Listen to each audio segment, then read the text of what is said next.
Alright, today's duty call is broken spokes. Got broken spokes on the mountain bike, rear wheel. So I only have 3 broken spokes. Broke while it was in the storage shed, just from old age. But I'm gonna attempt to replace the 3 broken spokes, and I bought 12 total spokes. 6 drive and 6 non-drive side, just in case other spokes snap in the tightening and tuning process. But I have done this before. It is always better to replace all of the spokes, but when you are on a budget, you have to make do with what you have. And so I've got the tools you will need for this job are a handy dandy what do you call this, cassette chain whip. I have a Park Tool spoke wrench right here. Park Tool spoke wrench. You will also need, let me show you with the camera, this tool right here, Park Tool cassette removal tool to get the cassette off. And this is a Shimano version with the splines on it right there, and I prefer the one with the guide, so it stays nice and tight in the middle of the axle area while you loosen it. And you will also need a crescent wrench. So I already got everything all loosened, or taken off I should say. And now to remove the spokes one by one and place new spokes. This is non-drive side, stainless steel spokes with, of course, same spoke nipples. And this is 6 drive side. So if this works, this vlog is going up. If it doesn't, this vlog will probably never be made in its entirety. Alright.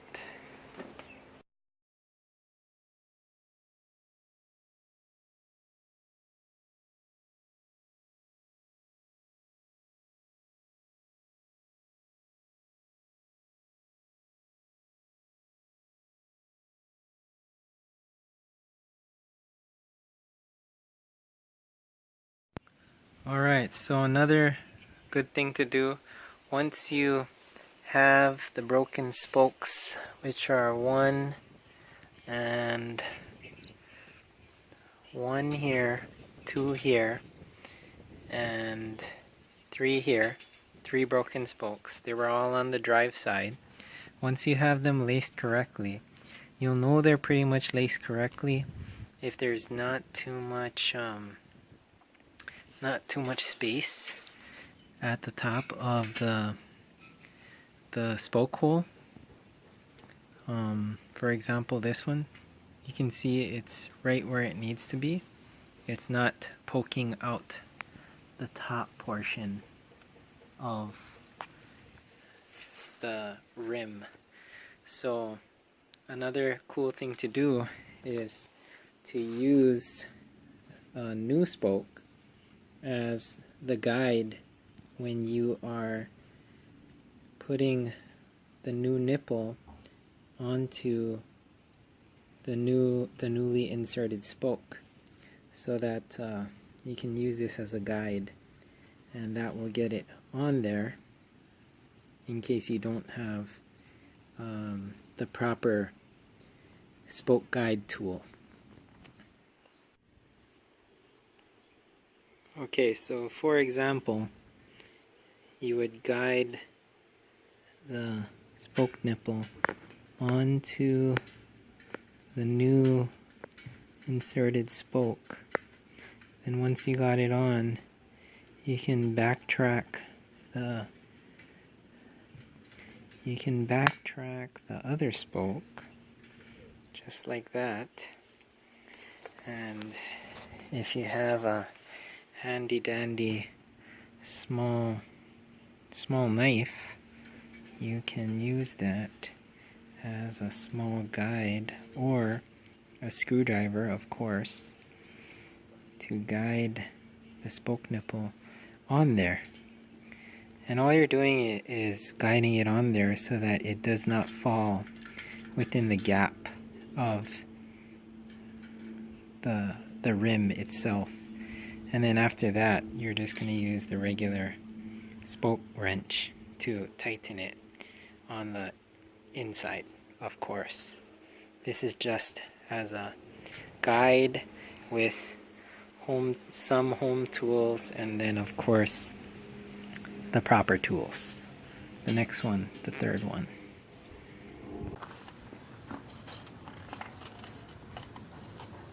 Okay, once you are good with that, with the wheel back on the rim, everything looks where it should be, spoke wise. Just get your cassette back on the splines by putting it back exactly where you got it from. And the big dead giveaway is there's a very large gap in the splines, and you match up that super big gap to the biggest gap on your cassette, and that should be where the cogs sit. That's pretty much it. That's how you know your cogs are in the right spot. And then the lock ring is last. And then by hand, you can just use the park tool for Shimano or SRAM. Tighten it by hand, and then get your crescent wrench, or if you're in the UK, spanner, your spanner. Get your spanner, tighten it. Does not have to be crazy tight, just has to be snugged up. That's about it. There you go. There you have it. Make sure it spins good, there's no play in the cassette, and then remount it back on your wheel. Okay, so the next thing I did was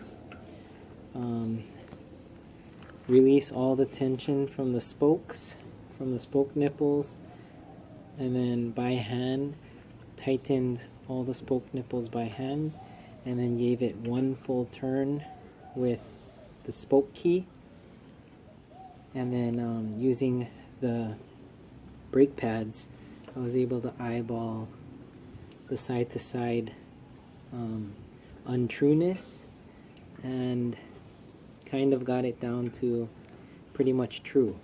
And this is just my commuter bike, so it doesn't have to be perfectly straight, and this is my rain day bike, so it doesn't have to be perfectly straight either.